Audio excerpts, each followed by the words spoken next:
नमस्कार, मी नरेश बोपचे. सत्य को जाणून न्यूजमध्ये आपले स्वागत उत्कृष्ट आहे. कार्याबद्दल पोलीस पाटील नर्मदा चुटे यांना उपविभागीय अधिकारी कविता गायकवाड हस्ते सत्कार.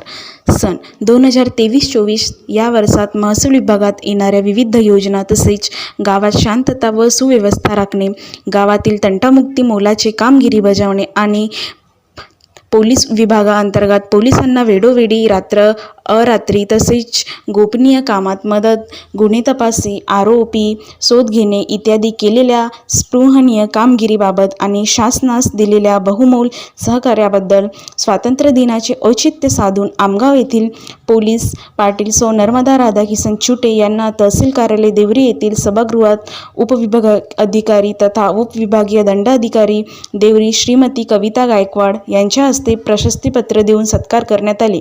यावेळी नायब तहसीलदार, मंडल अधिकारी, तलाठी तसेच आमगाव, सालेकसा, देवरी तालुक्यातील पोलीस पाटील उपस्थित होते.